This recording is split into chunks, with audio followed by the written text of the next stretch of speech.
Така, днеска сме дошли на стрелбището да покажем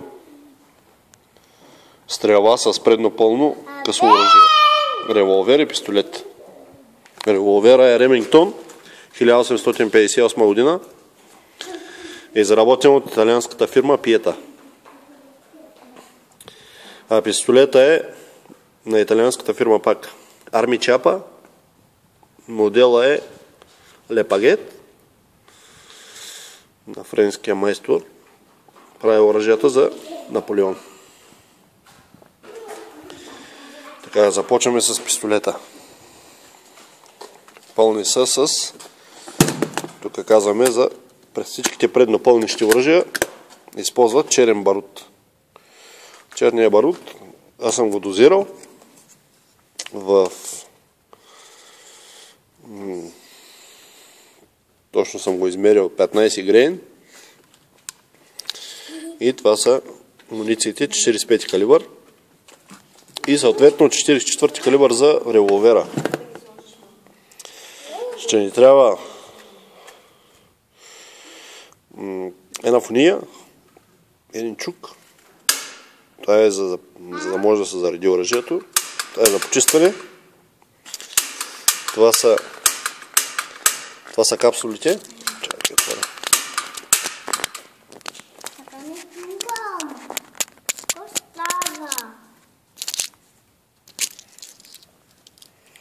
Това са капсулите. И така ще преминем сега към зареждане. Креми, вземи да снимаш. Така. И така тебе ли си снимаш?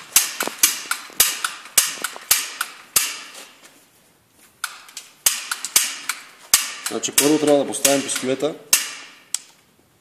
Трябва да го поставим на положение сейф, сигурно.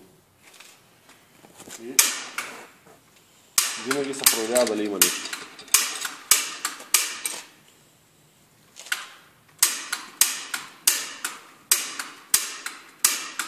Вземем барут.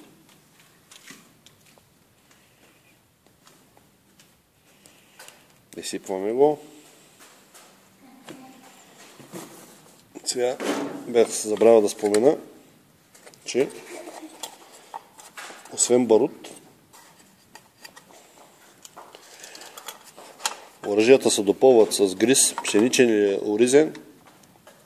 Това служи да няма празно място в камерата. Сега са отгоре. Служи за изолация.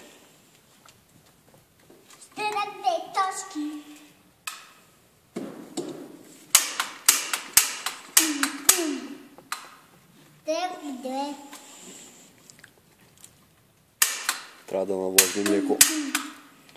Стегнах две точки по них. Тати, как? Аз има много бато. Виж, тати, асистент.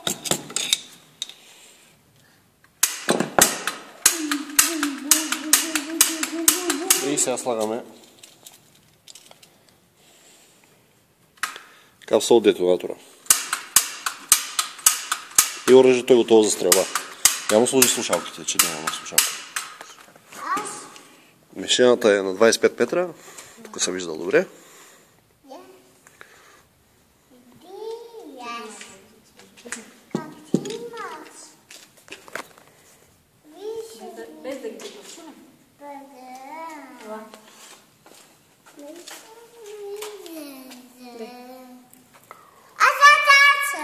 Ти стой тук.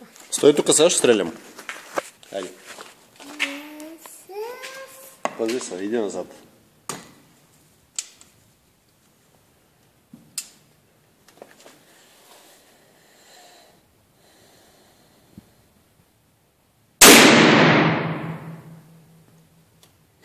Хареса ли ти? Да. Добре. Я ти скана стена така. И при зареждането става много лесно. Аз първия път не сложих фунията. Но трябва да се сложи и фуния, за да може да слезне барута. Криси, махни се от катати, защото пречиш. Да може да слезне барута веднага додолу. Да не се лепи по стените. Значи операцията е същата. Слагаме барут. Краси. Слагаме гриз. Краси. Какво? После стелам. Не знам, 5 минути ти показа, пък отдавна снимаме. Толкова снимаме, не снимаме отдавна, толкова снимаме.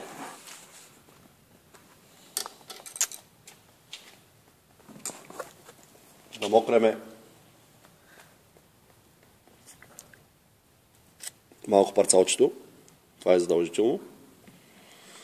Значи парцалчето служи да увие куршума, за да може да зацепи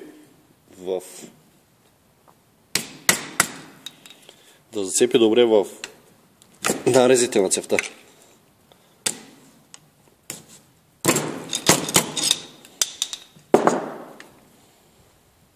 И ще малко ще раз.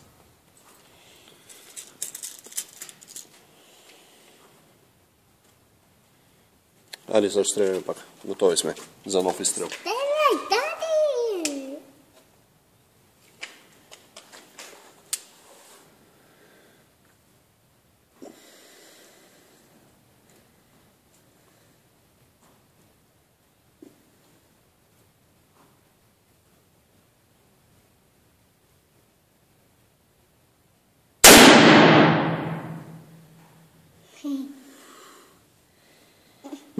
И сега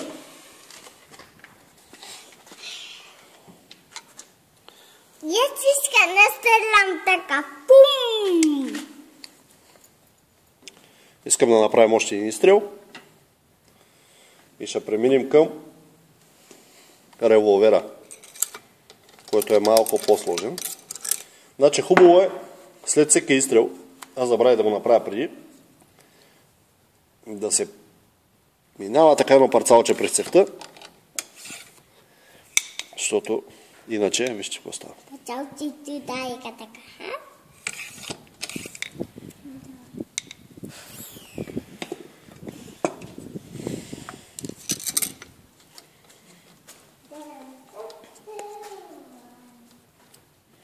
Слагаме барут.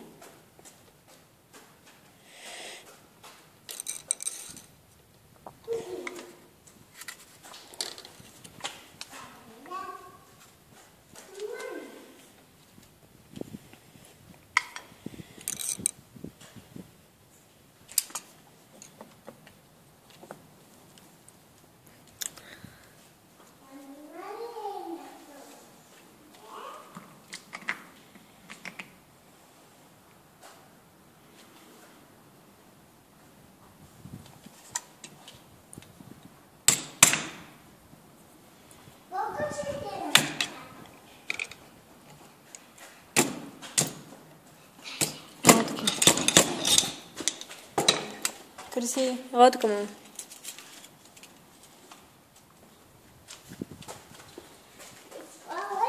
Ела.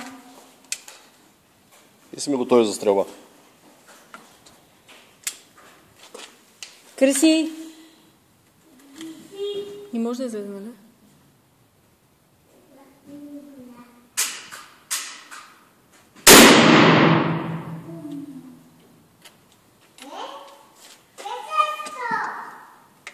И сега да отидем да видим пораженията.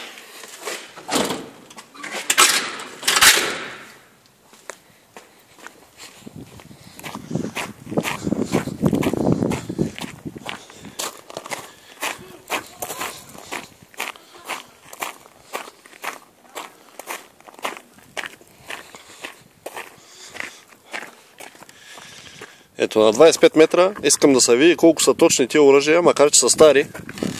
Трите попадения. Това е първия изстрел. Това е втория, който ме изненада и не беше много прецизен. И това е третия изстрел. На мен оръжието ми би малко вдясно, аз не искам да го питам, защото не се състезавам с него. Но 2 девятки от 25 метра никак не излезе за тия оръжия.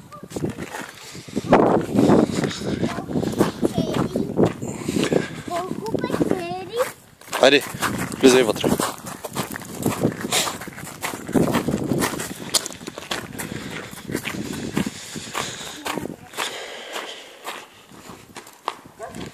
Няма ли? Айде, затваряй вратата.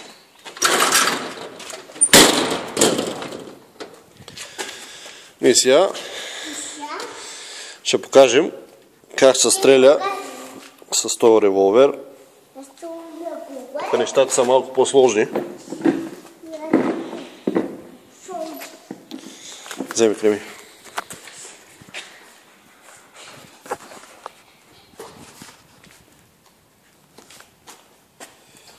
Значи, при револвера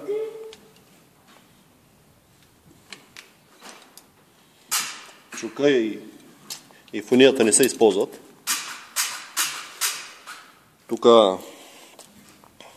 първо трябва оръжието да се постави на предпазител. Когато се постави оръжието на предпазител, ние фактически освобождаваме барабана.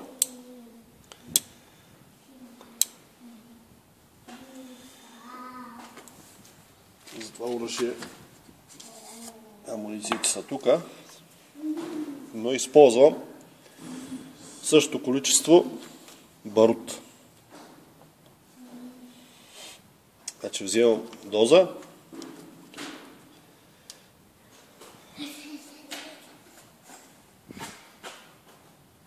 Така, преди да взема доза, аз правя едно нещо.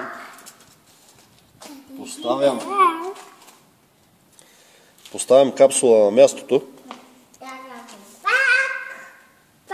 защото този барут е много финен и пада през отвора на комина, така да се каже.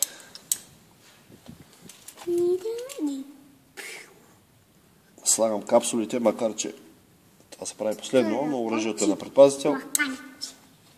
Няма възможност да произведе изстрел.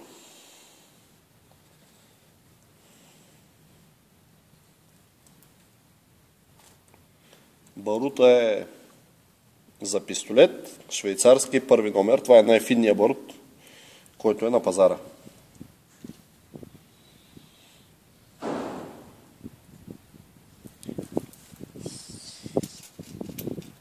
Ти патрона. Падна на патрончетата, после ще го взема. После?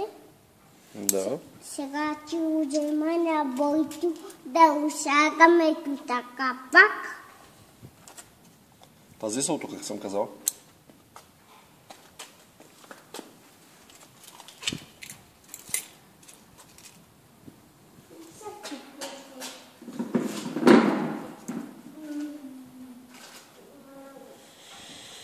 И вече капсулите са поставени на местата си. Сега трябва да заредим самото оръжие. Той се зарежда чрез този лост. Значи първо слагаме барут.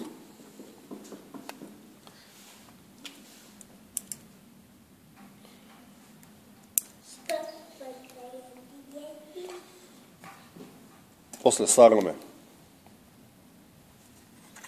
гриз.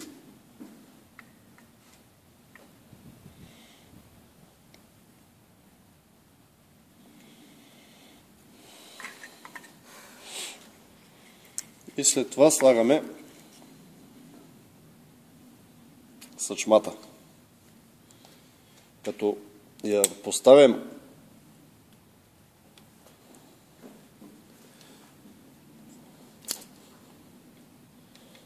и така по този начин се зарежда.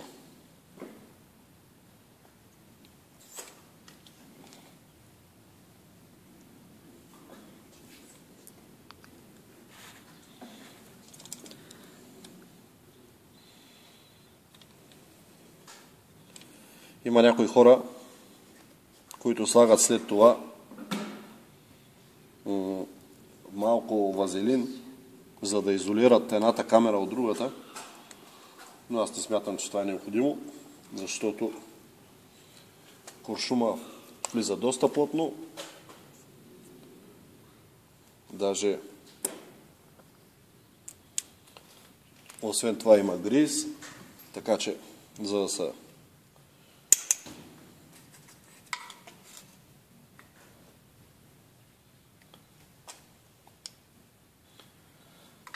възпламени едната от другата, доста трудно според мен.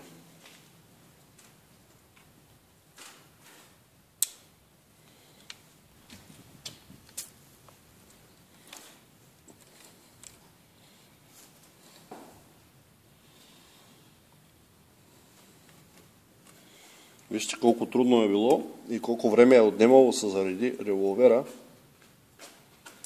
Има много батони за теб. Тати, има много батони за теб. Добре, тати. Значи, Да, изстреля много и аз те трудно. за да заредиш един револвер, ти трябват около 5 минути. А в това време има време да те убият 100 пъти. Говорим за Дивия Запад, където когато 1858 година са излезнали този нов модел на Ремингтон, са се разменяли един куп колтове за един такъв пистолет, който също е участвал в гражданската война. Искам да отбележа.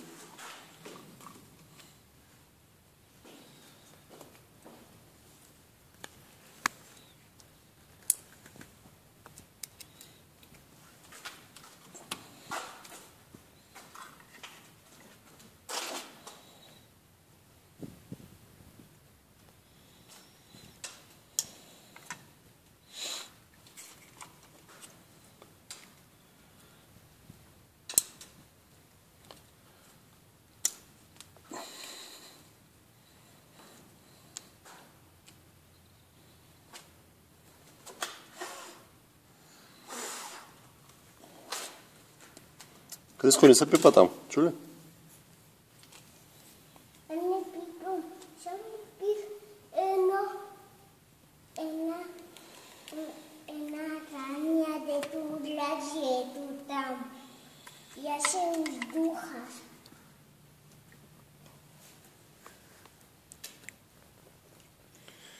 Само ставаме там батони.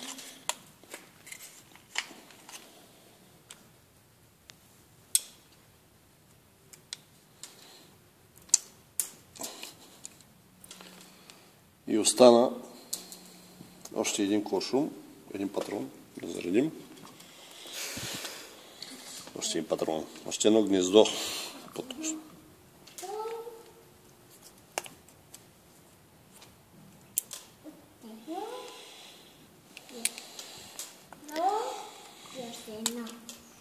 Си пускам аз. Да оставам. Значи нищо не се вижда. Не се вижда добре. Сега. Заради светлината.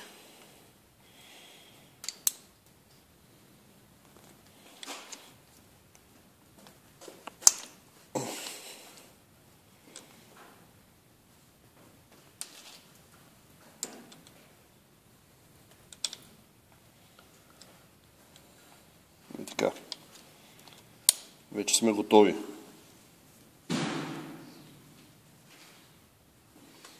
Че са ми опадали капсулите. Кризалата към.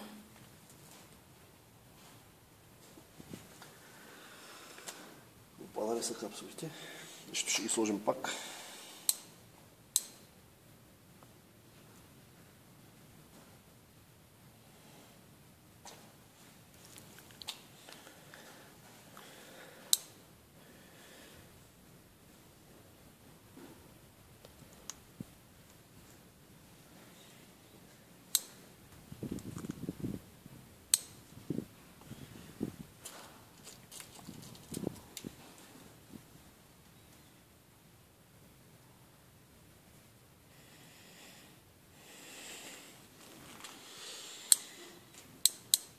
Ми да, вече оръжието е готово да произведе изстрел. Чакай.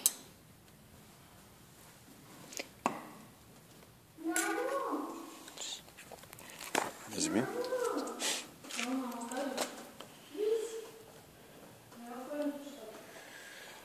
Айде, вземи го и му служи.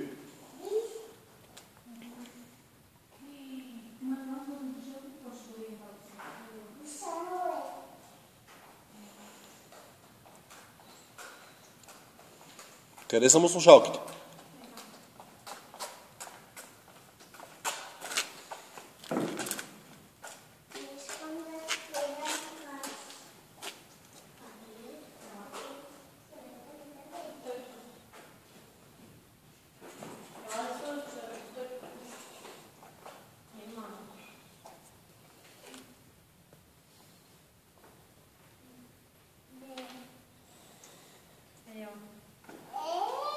После ще вземеш вода, ще разстреля и след това ще пипаш твоите патрони. Къде да? Стой до мене. Криско, искам да седиш тук мирен, чули, иначе няма да взимам повече с мене. Айо. Искам да седиш мирен. Сега ще стреля тати. Пази се малко, искам да се дръпнеш. Искам да отидеш да седнеш и там на стол. Седни мал на стол, без да маха слушалките. Ето ще седиш.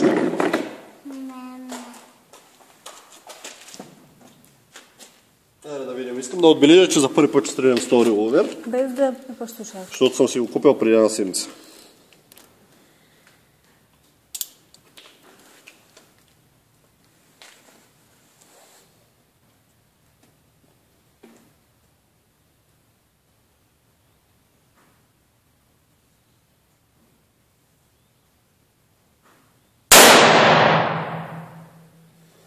Вау! Стой там! Кристо е мал там. Не махай слушалките.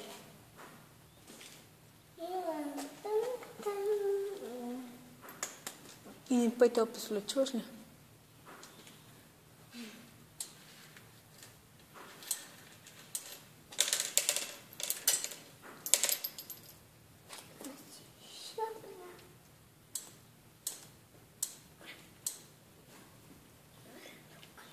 Криси, внимавай. Кристиян каза да стоиш на стола веднага. Няма да повтарям. Стой на стола, мам.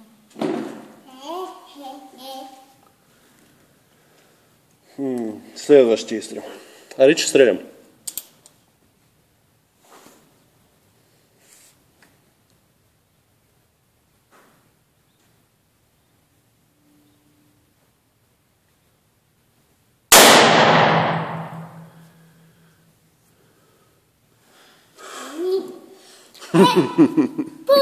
Удари ма нещо. Ударите нещо. Удари В челото ли те удари? Да. И в ръката. И в челото и в ръката те удари. Да, явно барута. Излиза от някъде. Аз ти казвам, песечинки ме удариха. Ти си като Христо Ботев.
И това е.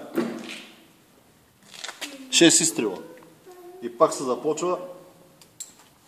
И пак се започва пълнене. Иначе.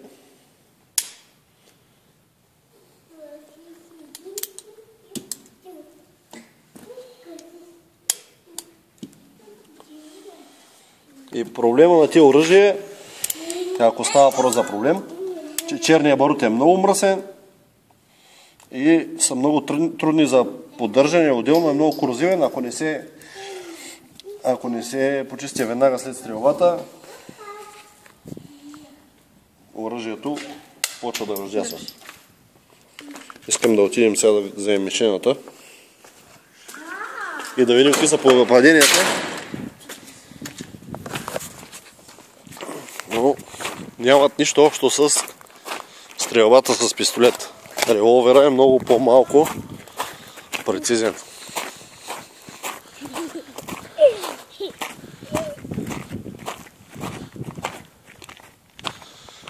Така. Тук имам една осмица, но тя е случайна, защото групата ми е тук. На мен е групата. И на теб ли е групата там, тати? Браво. Но, тъй като стрелям за първи път с този пистолет, въобще не се притеснявам, защото естествено, че моите учени са, всеки човек гледа по различен начин и всеки човек трябва да се настрои оръжието според неговите очи, мерните прибори. А тези оръжия нямат мерни прибори, кой знае. Имат, но като на ловна пушка. Ами това е.